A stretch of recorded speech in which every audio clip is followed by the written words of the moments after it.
Well, I wish you could smell what I'm smelling right now, and this is where I'm choosing to do this video about the full moon in Sagittarius. I live in a city right now that is called the Rose City, and after being here for several years, I know why. I was driving on the freeway today. There was roses blooming wild on the edge of the freeway. They're everywhere right now, and it's incredible. So while the sun is going down and the smell is altering the messages that will come through me, because some of them aren't that easy, please try to take that in, okay? So I am recording this somewhere on a Saturday night. And I'm really talking about June 11th, when the full moon in Sagittarius is going to happen here at 12:43 a.m. Soon as we enter in June 11th, the full moon happens. For some, it might happen later on the 12th or earlier on the 12th, but this happens at 20 degrees Sagittarius, right? And the sun will be at 20 degrees Gemini. I know many of you are pretty happy and pretty psyched for Jupiter enter the sign of Cancer, which it will several days before the full moon. And on paper, Jupiter is in an exalted place in Cancer. It functions well there on paper. And at the same time, Venus is in Taurus, and on paper, Venus is at home in the sign of practicality, earth, sensuality, how we live through our senses, and the pleasure that comes from that. Long building, steady resource building is part of the Venus and Taurus story. All of that, Jupiter and Cancer will be expanding our emotional content when it comes to how we process what home means to us internally and externally, right? On paper, we have, at least for a little bit, two planets that are in great places to be. Now, the Sagittarius full moon is ruled by Jupiter and Cancer. And so initially, we are looking at a full moon here that should be visionary, expanding, in a sense, in the vision of not being in Gemini anymore, of Jupiter, but being in Cancer. This sense of emotional content, emotional safety and security, and what we can do from these places, where we come from, our ancestry, the values that we use within our ancestry or our code, all these things, and how they feed our deeper story and need to move forward in life, but first from a place of stability and safety, and how we share that with others, friends, family, community, and culture. Pretty good stuff, right? I'm smelling the roses right now, because sometimes that's all you have. I think that this particular full moon isn't as easy as it looks on paper. And here are my reasons. The full moon is ruled by Jupiter in Cancer, and I just explained some great things about all that.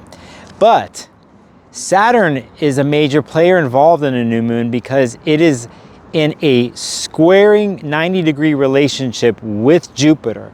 Several days after the full moon happens, we will have an exact Saturn-Jupiter square. So Saturn, I feel and think, is a bigger player in all this than Jupiter. And the reasons are, I think Saturn wins out. Some may say Jupiter wins out on a 90-degree square aspect between the two, because Jupiter's in Cancer. But on this channel, I'm a Saturnian dude, and I think Saturn, in a sense, always sort of wins out when it's, in a sense, clashing with Jupiter. So this full moon initially has a feeling of moving outwardly and forward on a certain vision that Jupiter and Cancer has, ruled by the moon in Sagittarius, which is optimistic, visionary, open, shooting for that story and star and vision and going for it, and has faith in all this. But Saturn puts the clamp down on all this, because Saturn always brings reality into play, and Jupiter doesn't like boundaries, having it put on itself, which it will with Saturn. So Saturn deals with security in a different realm, and the rules and regulations that, in a sense, form security. Jupiter wants to expand and has its opportunity, in a sense, cut down by Saturn squaring it during this full moon. And that is why I don't think this one is easy. Now, saying this, there's other aspects to all of this that are going on. You'll see another favorable relationship between two planets, between Venus and Mercury, having a sextile, Venus in Taurus, Mercury in Cancer, and we have favorable conversations, pleasant conversations between these two planets, and it's a part of the full moon, and you're just like, okay, yeah, this is pretty good, blah, blah, blah. I think they're surface level conversations. I think they only go so far, because in the background, we have Saturn putting its rules and regulations on the expansiveness and the vision of Jupiter, right? And Jupiter's in a sign of Cancer, so it's water and emotional. It's not going to really like the causticness and the coldness, I think, of Saturn putting its limitations on its vision. Saying that, here's Mercury in Cancer now, free-flowing with Venus and Taurus, and they're in the garden, and there's a creek, and there's emotions and a kaleidoscope of emotional communication going on in different ways, and Venus and Taurus holds the space and accepts this and all of that. So saying that, that's what's happening on the surface. But in the background is the planet that many of you fear, which you shouldn't fear, and it's the planet Pluto. And the reason is Pluto has a major hand in this lunation too. It has a connection to Mercury and to Venus. So saying that, while I'm recording this video and with the rose bushes behind me, you never know what you expect when you do things out here in public. So saying that, I was trying to clue you in on something. Pluto is squaring Venus during this full moon, and it's also in a surprisingly, you see what I'm saying? Surprisingly quincunx relationship with Mercury. And when it's a quincunx is basically when two planets want to see each other 180 degrees eye to eye, but they don't. So it's kind of in your blind spot. And in my blind spot right now, you see what's going on. But in this case, it's pleasant, I think, with great intentions. As for the full moon, Pluto has its powerful say almost over Mercury and Cancer in the background here, and there's a quincunx going on. So now that surface level conversation that was happening between Mercury and Cancer and Venus and Taurus that's pleasant, there's something more manipulative possibly behind it. And then also Venus and Taurus is just coming out of a square with Pluto that happened several days before the full moon and is still lingering around. And Pluto puts its control and its obsession over Venus and asks Venus to stand up and to, in a sense, be loyal to Pluto, right? And since they're squaring each other here, it's a very controlling, possible, obsessive, jealous relationship that Pluto has with Venus. So Pluto has influence over Mercury and Venus, the two planets that are having so-called pleasant conversation. So I think there's, in this lunation, in this full moon, I think Saturn and Pluto really have the say here, and I think they dominate. It might not seem apparent, but behind it all, underneath it all, there is power and control games going on. Venus doesn't really want to do that. Jupiter doesn't want to either, but tough luck. That's how it goes. One way you can use this full moon is to take a patient approach. This is the third square between Saturn and Jupiter in a year. It's just this time for the third one, we have it in the signs of Aries and Cancer, Saturn being in Aries, Jupiter being in Cancer. I think it's a lot harder square than when it was in the mutable signs of Pisces and Gemini, because they're able to be fluid and mutable. It's a little harder when we're dealing with a challenging relationship between Saturn and Jupiter in cardinal signs. So I think this is prevalent here, but at the same time, being a Saturnian person that I am, whenever I see a challenge to work on something and to build upon something, I take that route, and I think it's the route you should take. I think you should take the Saturnian side of things here and find the relationship for it to work between Saturn and Jupiter, Jupiter being the ruler of this supposedly huge optimistic full moon in Sagittarius that we're having, and Saturn again in the last year for the third time is saying, hold up, wait a second. Before you can go on your Jupiterian quest, we need to reevaluate the tools that you need, and to make this quest and vision fulfill itself, we need Saturnian rules, Saturnian structure, and we need a little bit of understanding of what selfishness means.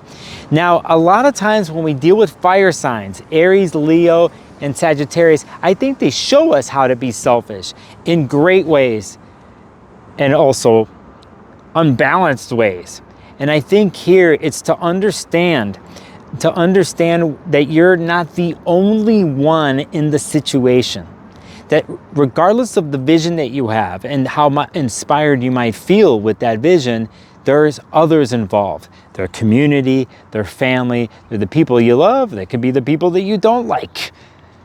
But sometimes we have to deal with those people, and they are not inherently in our individual quest. You're not in it alone sometimes, and you might have to include those other people. And those other people might come across as party poopers or bring, whether you see it or not right now, some much needed structure to really eventually crystallize the vision that Jupiter in Cancer now has for the next year.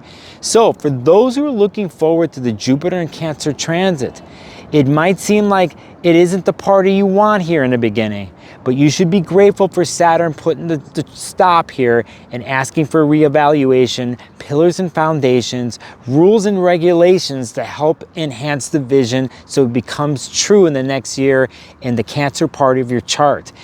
This requires patience. This requires boundary making, especially with emotional exchange. If you can understand what's behind the story, let's say in the underlying factor, let's say in the Cancer part of your chart, right? Even in the Sagittarius part of your chart, if you can look beyond like the forward thinking and the expansiveness part and look what is beyond at the root of it all, I think you get a really good grasp here with this full moon in Sagittarius, and I think you can use it to your advantage, okay? 6 months ago, we had a new moon in Sagittarius. For those Sagittariuses out there, certain you were really affected by the new moon 6 months ago, things come to fruition here on this full moon, and you should see what the fruits of the labor was 6 months ago, okay? Now, this is my take on all this. I'm more cynical out of anything on this channel. I know many of you are going to watch other YouTube channels and they're going to talk about how great Jupiter in Cancer is, how great that Venus is in Taurus and all that. Then it would be all tranquil rivers and beds of roses in your world and out in the world, right? But haven't you noticed it isn't that way, at least politically? It's actually ramped up. As a matter of fact, on June 14th, there is a massive protest and demonstration that will be going on here in the United States on the 14th. Not only that, the so-called president of the United States, the punk-ass bitch himself, Trump, is going to celebrate his birthday that day with a military procession. All right? Now, does that feel very Jupiter in Cancer and Venus in Taurus, with planets or benefics and they're flowing home? Does it really feel that way? I think if you want to feel those things, you have to keep it local, right?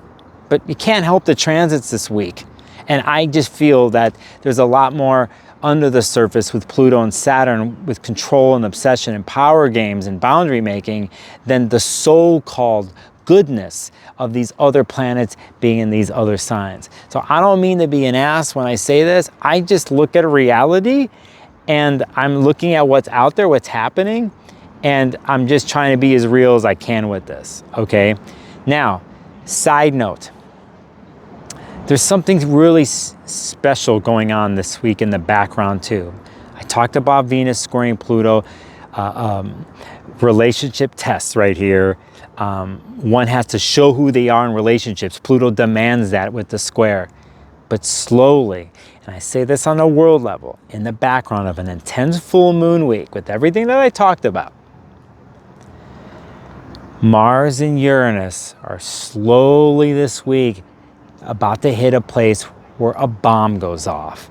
So part of this full moon also has a building Mars-Uranus square, with Mars being in the later degrees of Leo and Uranus at the later degrees of Taurus.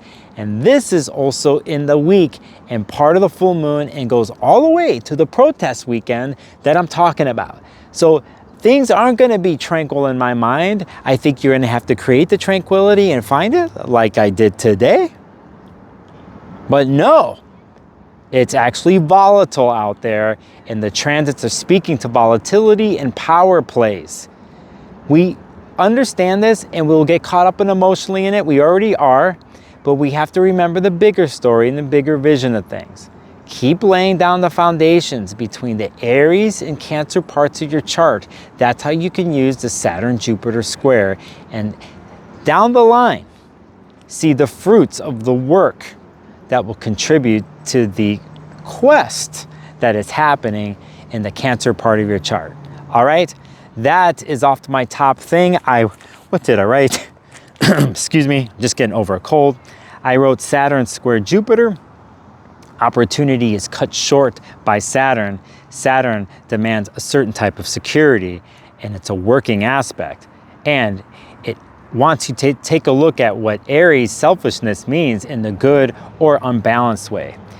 Venus sextile Mercury, part of the full moon, I wrote, is very surface level here, and it brings smooth communication, or does it? Because what's underneath is a Pluto quincunx with Mercury, which is a power, a message and plans. That Pluto has power in altering the messages and plans of Mercury, and Pluto squaring Venus is intense, demands a bond, is deeper, possible conflicts and ultimatums that Pluto brings to Venus, jealousy and possessiveness. Secrets, I wrote here about a Pluto square Venus transit, secrets, love triangles, things that are secretive. That kind of stuff happens with Pluto Venus squares. But I wrote a positive part of the Pluto Venus influence this week with the full moon is be creative and use your senses to get at the heart of the matter. And that's what I wrote down here on scribbles. This is what my thing looks like here on my scribbles. On the new moon 2 weeks ago, I did a video called The Decisive Moment. It was the new moon in Gemini. I also think it's in play right now. And the reason is we made a decisive moment. We put our mind, heart, and head on one axis to put ourselves to get the clear message. This week, the message takes a next step, but it can get convoluted from what I talked about with the aspects here. Remember to stay clear and focused. Stay mutable, right? Twist and turn. Accept the structure of Saturn. My God, the whiff of these roses, let me tell you. It's fucking rocking. I wish I can, yeah. That's my full moon in Sagittarius thing off the top of my head. It comes from a long walk today and taking a break from the rest of my videos and work, coming back from a cold and being sick, and realizing that I've been talking for a couple of years on this channel about trusting yourself and being prepared for the long Pluto and Aquarius story and power struggles, and here we are. Now it's set off. Conflict in the streets, major political moves, all types of stuff. This is it, people. We're in for an interesting 3 months, and you're gonna get tested. Remember, those of you who've watched my channel, to trust yourself, trust your autonomous space, trust the creativity that you have there to guide you. It is your tonic, and it's also your weapon. And eventually, and maybe it's already starting to happen, you'll find people just like you in your community, home, friends, or on the streets. And amongst all the intensity and resistance and the fight for actually what means for our basic human rights, remember through it all, you get a chance. After the screaming, the yelling, the resisting, you find a place like this.